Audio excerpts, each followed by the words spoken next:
years. And brought to you by Matson and the Adahi Tanu program. Cars Plus, reminding you to put your phone down while driving. Distractions won't get you there. Heads up, Guam. IP&E, fueling excellence. McDonald's of Guam, I'm loving it. And King's Restaurants, always open, always local, and serving up favorites for over 40 years.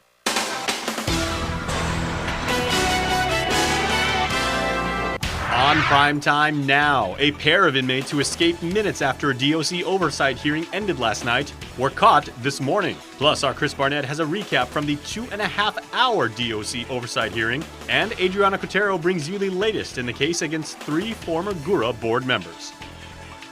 Hafa everyone, and good evening. 12 hours of freedom. 2 Department of Corrections inmates able to walk out of the halfway house in Mangilaw on Wednesday night, just minutes after an oversight hearing concluded with DOC management in Hagåtña. 44-year-old inmates Johnny Borja Atalig and Johnny Jean Del Rosario were nearing the end of serving their time at the Department of Corrections, but apparently they couldn't wait and escaped from DOC's Community Correction Center, or halfway house, just after 9 o'clock on Wednesday night.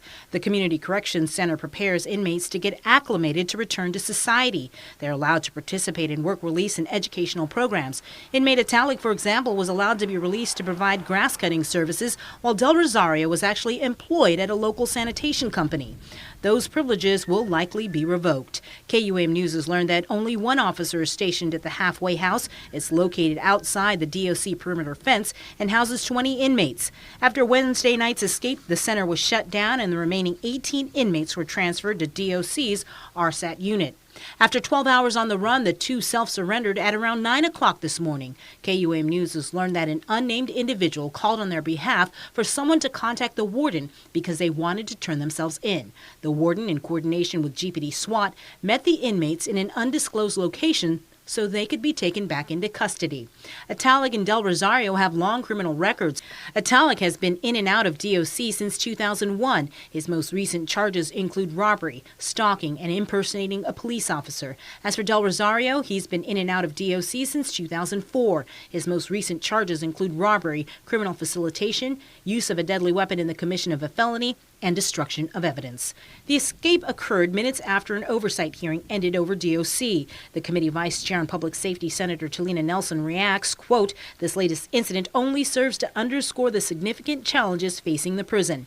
Our community should not have to be rattled by irresponsibility and careless negligence. It has become very clear there is a shortage of officers at DOC. I have been in discussions with Adelup to address this shortage," end quote. Meanwhile, DOC Director Samantha Brennan has asked the police department to conduct the internal affairs investigation to ensure it is done quickly and as independently as possible. Missing files, the same high-ranking officer implicated in 2 erroneous releases, a shortage of manpower, computer systems that are up and down, checklists that aren't being followed. What didn't make the greatest hits from last night's oversight hearing over the Department of Corrections? There was one familiar tune, however, the former Deputy Director, Joey Terlahi. This year alone, there have been 4 erroneous releases at the Department of Corrections, 2 still under investigation, while the others discussed during the oversight hearing.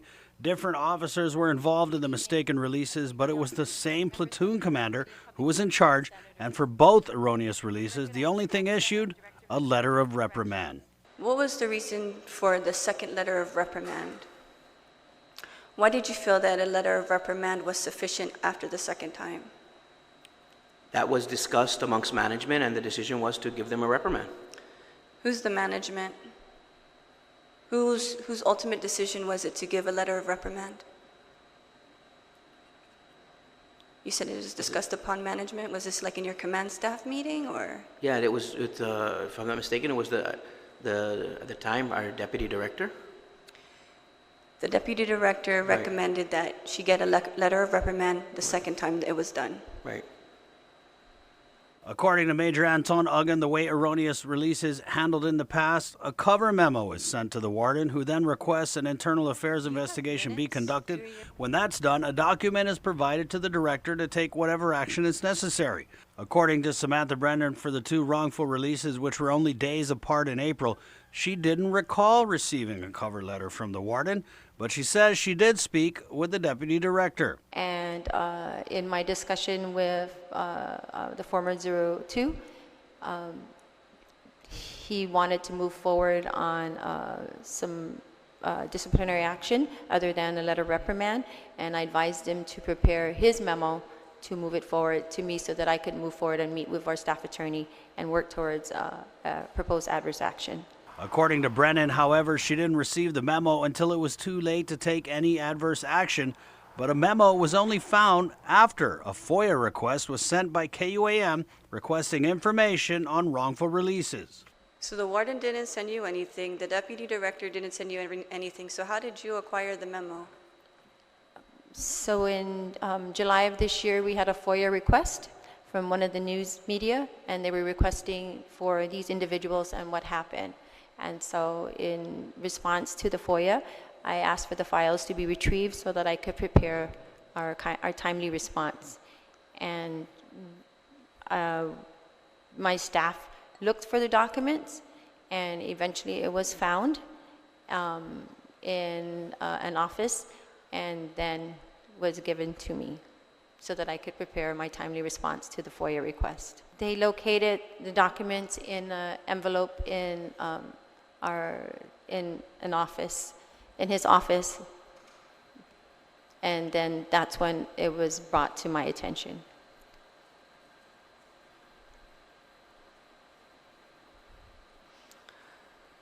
What did you do when you realized the time has lapsed and the deputy director never gave you the official documentation? What did you do to the deputy director? As a director, what is your authority? Once I received it, I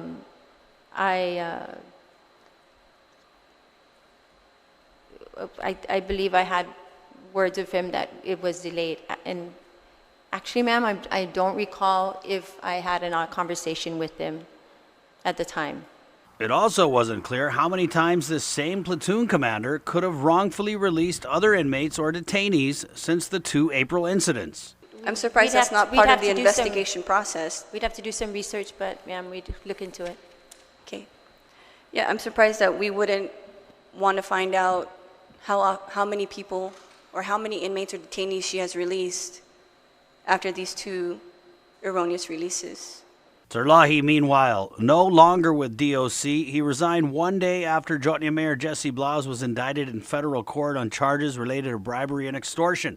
The mayor, accused of issuing a U.S. Postal Service cluster box in the village to a confidential informant posing as a drug trafficker. During the arraignment, Terlahi was the only name dropped by an FBI agent in connection to an incident that occurred at a barbecue. Terlahi is the son of the chair on public safety, Senator Jose Pito Terlahi. The reason why this is such a big deal for me is because there's a case ongoing, right, involving the mayor, and it was mentioned in the trial, in the comments, that the mayor wanted $15,000 to release inmates from DOC, like he had connection to DOC officers. And so this is the big elephant in the room, like, we need to find out exactly what's going on in the chain and find out how to fix these things and hold those accountable. It was also revealed during the oversight hearing, DOC can't find the documents from erroneous releases prior to 2019. For Guam's News Network, Chris Barnett reports. As for the 2 other erroneous release cases reported this year, they were not discussed during the oversight hearing because they are still under investigation. In our next story, trial is underway. Former GURA board members facing misdemeanor charges related to a secret meeting held that led to the award of a multi-million-dollar low-income housing project. KUAM's Adriana Cotero reports. Minutes from December 2011 Guam Housing and Urban Renewal Authority board meetings are brought out as exhibits in former GURA board members David Sablan, Roland Selvage, and Cecile Suda's trial this afternoon. And also brought forward to the witness stand was former Executive Director of GURA, Marcel Camacho. Camacho was questioned on these minutes by defense counsel Curtis Vandeveld as his signature finalized the documents, but do not verify a defendant was ever present for a meeting. From what we just went over, Yes. Rollins Selvage was excused from December 7, December 15, December 21, December 23rd, and December 27, correct? Correct. He was absent that entire month, correct? Yes. He therefore could not have done anything to participate in anything that occurred during that month, correct? Correct. And he in fact was not there on December 26, correct? Correct. Attorney Vandeveld also pointed at parts of the documents that have dates and times that were cut and pasted on. There appears to be something that this looks like it was cut out and pasted into the document. Isn't that correct, Mr. Camacho? Something looks odd, yes. And again, then you have similarly, right immediately below that, asterisk, asterisk, asterisk, meeting was reconvened on December 27, 2011 at 9:20 a.m., correct? Yes. Looks like it was cut and pasted there, correct? Okay. Yes. The three defendants are accused for holding a closed-door working session meeting on December 26, 2011 that centered on discussions to award several millions of dollars from GURA's low-income housing tax credit. The next day, the decision was made on the light tax award. This is just one of the two incidents that the three defendants are facing charges of conspiracy, violation of open government law, and official misconduct as misdemeanors. The second was stated by Chief Prosecutor Bezo O'Malley, was in April 2015 that involved a GURA credit card and a decision made via email by the board members. Trial is scheduled to continue with more witness testimonies tomorrow. Reporting for Guam's News Network, I'm Adriana Cotero. Thanks, Adriana. We're back with more news after the break. Get up-to-the-minute news, plus access to alerts, streaming radio, promotions, and more on your mobile device by downloading the KUAM News mobile app, available at the App Store now. Now there's a technology that's lighting the way to a new mortgage for people all across Guam. Introducing Simplify Mortgage by Bank of Hawaii, Hawaii's leading lender. Simplify Mortgage by Bank of Hawaii lets you apply for a home loan anytime from any device, making the mortgage and refi process faster and easier. Or work hand in hand with one of our residential loan experts. So put the power of choice and control in your hands. Simplify Mortgage by Bank of Hawaii. Welcome to tomorrow.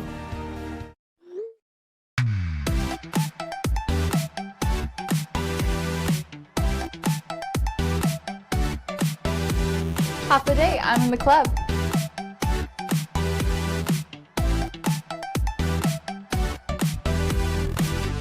Half a day, welcome to Two Lovers Point. Half a day, I'm in the club.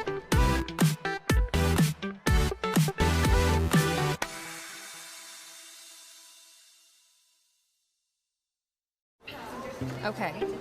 Can you connect me to Alan, please? Attention passengers of flight AJ3004, your flight has been delayed.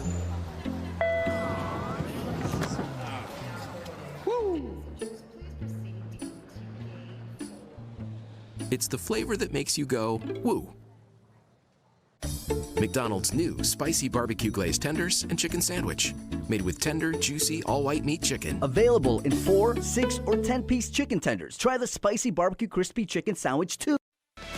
It's a special delivery to your inbox every week with your KUAM News Roundup, program advisories, and promotions. Sign up for the weekly KUAM Digital Digest today on KUAM.com. Welcome back. It's not all smooth sailing for the government's new healthcare contract. Many complaints have surfaced about having to change to a new provider and not being able to make a choice. KUAM's Adriana Cotero reports. About 24 years with Calvo Select Care. Then public high school teacher Jennifer Berry transitioned to NetCare, and just last year she chose Take Care. Berry had the option to utilize 3 different health insurance providers under the previous administration. I just felt like I was shocked when I learned about it, actually, because I had the luxury of having a choice of picking my insurance company. Now no longer having that luxury, Berry tells KUAM she is concerned for her health.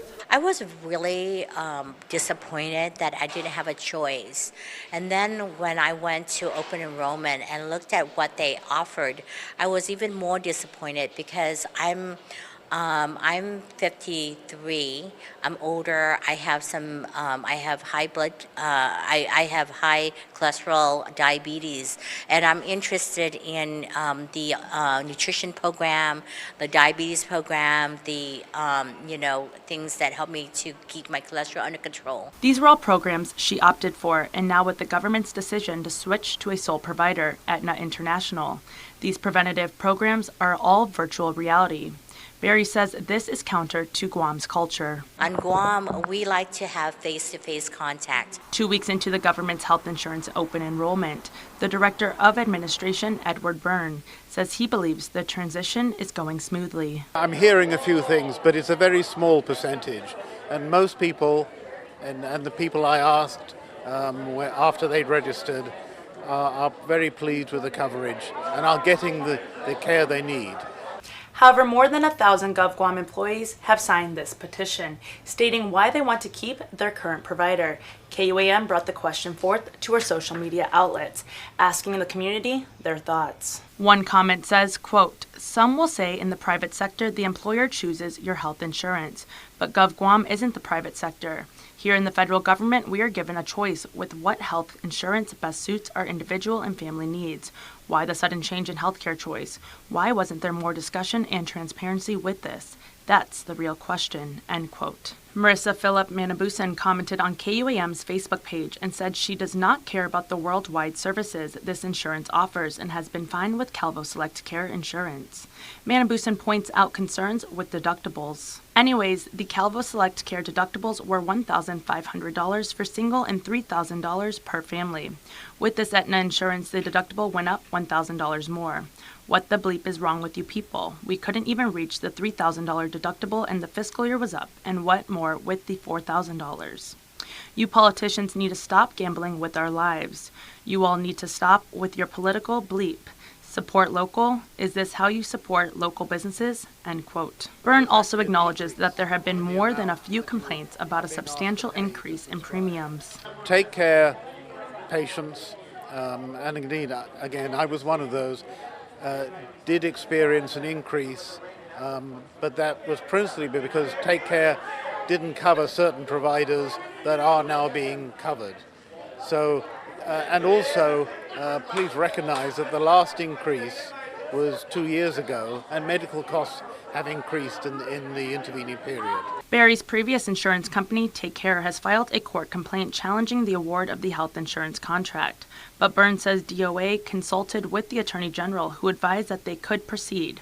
But Barry, like many government employees, are not as eager to carry on with Aetna. I'm not planning to do any of the virtual counseling that they have because it's, it won't work for me. I'm not interested in that, and I can't be the only one that's not interested in that. We really need face-to-face contact for supports like that. Reporting for Guam's News Network, I'm Adriana Cotero. In other news, 41 of the newest American citizens were sworn in today by District Court Judge Francis Tadinko Gatewood. New countrymen from Japan, Korea, the Philippines, Pohnpei, and Taiwan were welcomed by the ceremony's guest speaker, former Governor Carl Gutierrez. That would be really nice. The pursuit of your new citizenship did not come easily, I'm sure. Unlike many others, our citizenship, yours and mine, was not handed to us at birth, but it was something we fought hard to attain. That came to the fruition for me and my people in 1950 with the passage of the Organic Act of Guam, and for you that came to fruition today. Gutierrez says to treasure their journey, and quoting the president, he told them their contribution to the enhancement of America begins today. Governor Lulian Guerrero gives awards to the Guam Fire Department rescue crew that saved the life of 15-year-old Goku Wheelbacher today. On Tuesday, a GFD rescue boat stationed at Agana responded when the boy fell off the Jonestown lookout and was stuck in huge swells. The governor recognized Lieutenant Phil Ennis, Firefighter 2 Jason Sanchez, and Firefighter 1's Joey Garrido and Darren Apiag. Ennis Sanchez and Garrido were given life-saving awards, and Apiag was the recipient of a Silver Star Award. Apiag, a GFD rescue swimmer, jumped into the ocean, swimming to the buoy, and brought him back to the boat. The four were recognized in front of GFD leadership and fire rescue units. While Walbacher is recovering and was not in attendance, his grandmother and guardian, Macy Helgenberger, took time to thank GFD. For saving my grandson and bringing him back to me. I have no other words, just to say thank you very much from the deep of my heart. I really thank you. The life-saving award is given to firefighters who save a life of another through direct action and intervention in a life-threatening situation. GFD's Silver Star is the second highest award a firefighter can receive. It is given to firefighters who display courage and bravery in the performance of an official worthwhile involving personal risk above and beyond the call of duty to save the life of another. Upon presenting the firefighter with their awards, the governor thanked them for their bravery and courage. University of Guam Music is inviting one and all to their fall 2019 concert, Plug into Fall. The concert will feature the Laddie Tones and Mangilao Hot Jazz and will showcase a brilliant, complex fusion of band ensemble and all a cappella professional choir music. Performances will take place this Friday and Saturday, the 11th and 12th, at the UOG Fine Arts Theater and will begin at 7:30 p.m. Laddie Tones member and Vice President Diana Lubis. What's interesting about our concert is that our repertoire has a variety of different style pieces. So we have a couple of pop from the popular a cappella group like Pentatonics, and then also some other classical pieces and jazz pieces, so you can look forward to that. Tickets will be available at the door, and general admission is $5 and $3 for students and seniors. Children's ages 4 and under are free. Rum drinkers here have a new option. Tanduay Distillers, the top rum maker in the Philippines, is launching a partnership with local distributor Titan Imports. The company announced the deal in a reception last night at the Sheraton. Guam is the newest international market for Tanduay, which also recently opened in Singapore. In a news release, Tanduay says it continues to raise its international marketing presence through such programs as its partnership with the Golden State Warriors and Brooklyn Nets to become the first Filipino brand to sponsor an NBA team. Keep it here. Sports is coming up next.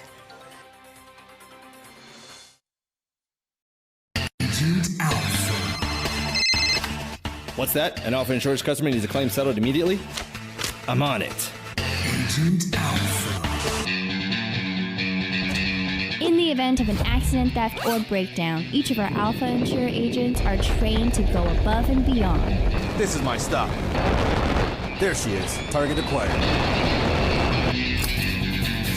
Agent Alpha. Yes!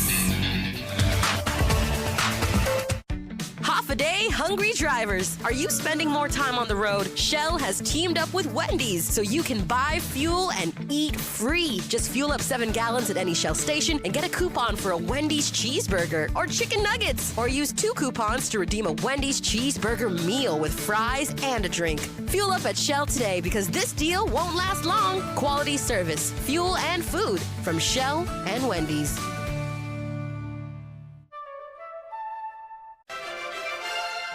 So what you are trying to tell me is what you've lost is actually yourself. But how do I get home? These little things all come together to make up who we are today.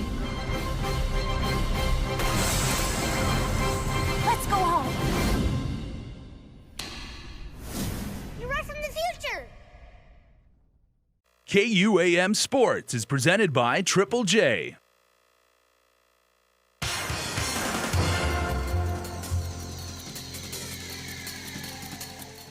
What's up, Guam? Dave Delgado here for KUAM Sports. Thanks for watching. News on the Macau coming right up. But first off, basketball highlights from the PBS Guam Women's Basketball League between Team Fuetza and the Lady Tritons. Check it out. Fuetza and the UOG Triton women's basketball team split their regular season meetings. Fuetza took the first matchup 67-54. The Tritons evened the score with the 73-64 win in the second game. Fuetza player Babs Kukendall with the drive and finish at the rim, assisted by Tanae Henderson. Paige Persha with the pass to teammate Shania Bulala. Alicia Perez closes the lane. Bulala with the pass back to Persha, who drains the three-pointer from the top of the key. Both squads putting up the deep ball. Fuetza with the ball the other way. Paris spots up and hits from the outside. Janacia Tavilla makes her way towards the ball. Isla Kanata with the assist as Tavilla hits the running floater. Fuetza picked up the win 70-64. The team is also a two-time champion of the previous Trident Women's Basketball League. Shea Benez with the corner three in the W. A total of 22 players will represent Guam when the Matau Guam men's national football team takes on China, PR, and Syria, Group A leaders in this week's round 2 matches of the FIFA World Cup Qatar 2022 qualifier of the Asian zone. Guam will first face China PR on Thursday at the Guangzhou Tianhe Sports Center Stadium beginning at 8 p.m. China PR time, 10 p.m. Guam time, and next we'll fly to Dubai to play against Syria at the Maktoum bin Rashid Stadium on October 15th. The Guam-Syria fixture will kick off at 6 p.m.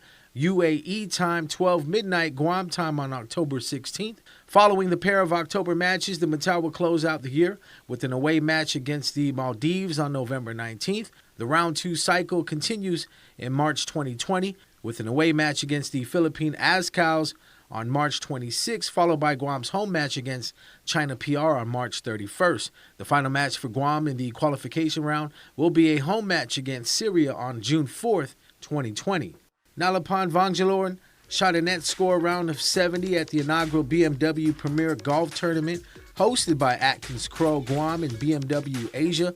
Vangelorn was awarded the grand prize and will represent Guam at the BMW Golf Cup International National Final 2019 on November 4th at Sta Elena Golf and Country Club in Cabuyao, Laguna, Philippines.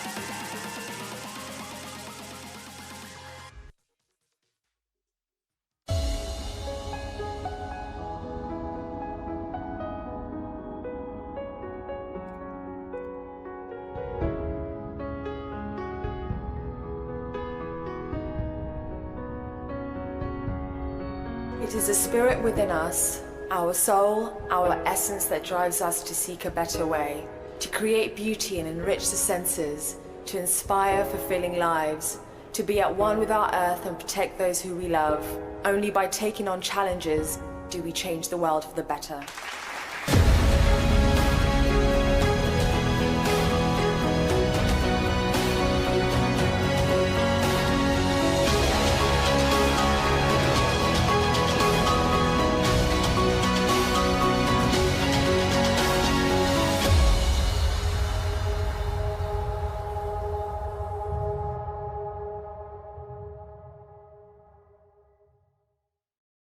Launch your journey to success today.